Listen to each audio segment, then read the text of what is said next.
મિત્રો, હું છું ડૉક્ટર મહિપત, હરિકૃષ્ણ ક્લિનિક ઠસા. આજે આપણે આવ્યા છીએ ગઢડા તાલુકાના ઠસા ગામે કહુંબાના ઘરે. કહુંબા પોતે ઘરમાં એકલા રહે છે, તેમને આગળ પાછળ કોઈ જ નથી. બંને એક દીકરા હતા, પણ એ આકસ્મિક રીતે મૃત્યુ પામ્યા છે. તો ચાલો મિત્રો, જઈએ, જોઈએ લોકો કઈ રીતે પોતાની આજીવિકા ચલાવે છે, કઈ રીતે પોતાનું ગુજરાન ચલાવે છે. તમને એક વિનંતી કરું છું, જો તમને અમારું કાર્ય ગમે લાઈક કરો, શેર કરો, મને અમારી ચેનલને સબસ્ક્રાઈબ કરો. તો વિડીયો બન્યા રહેજો છેક સુધી, જોઈએ કઈ રીતે લોકો પોતાનું ગુજરાન ચલાવે છે.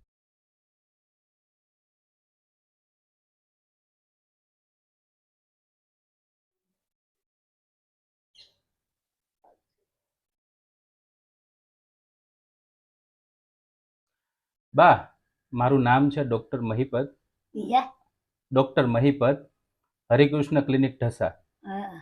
ત્યાંથી હું આવું છું.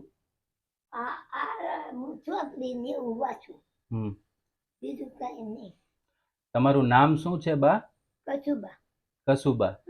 કેટલી ઉંમર થઈ બા તમારી? 80-85 થયા છે, ખોટું ન બોલાય. બરાબર છે. ઘરમાં બા કોણ કોણ રહો છો? હું, મારો દીકરો જો 20 વર્ષનો એક હતો, એ પાછળ, અને ભાઈઓ થઈને પાછા ગયા. મોટો નહીં. પછી એના દીકરા 2 છે, એની ભેગી હું રહેતી. પછી આ ગામે મકાન. ઉંમર તો બા તમારી ઘણી મોટી છે. આ ઉંમરે તમે કામ કરી શકો છો ખરા? કામ તો કાંઈ કરી શકું નહીં. બરાબર.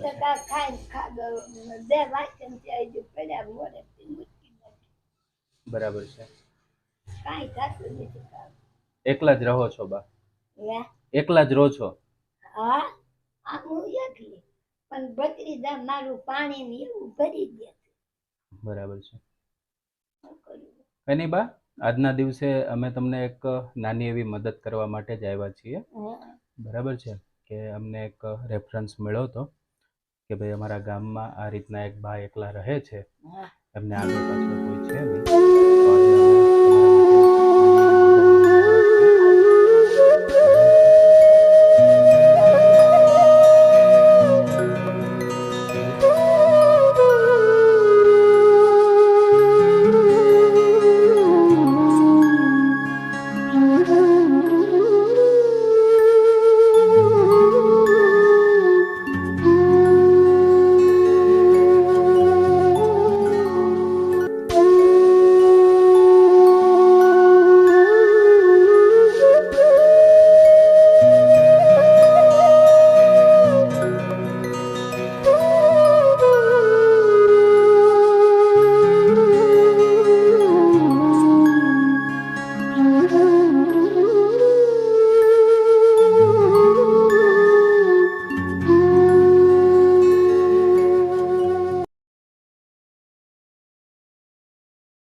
કઈ નહીં બા, આજના દિવસે અમારાથી આ જે તમને મદદ થતી હતી એ અમે તમને એક નાની એવી મદદ કરી છે. બરાબર છે. અને આજના દિવસે આજે બા તમને મદદ મળે છે એ ઢસા જંકશનમાં શિક્ષક છે પોતે, રમેશભાઈ ગભરુભાઈ મકવાણા, એમણે આ તમને મદદ બા મોકલાવેલી છે. બરાબર છે કે બોલો.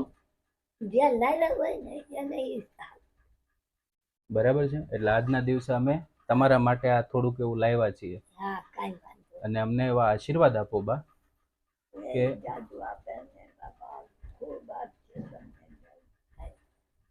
કે તમારી જેમ જે બા નિરાધાર લોકો છે કે જે નિરાધાર પરિવાર છે, બરાબર, એમની અમે વધારેમાં વધારે મદદ કરી શકીએ.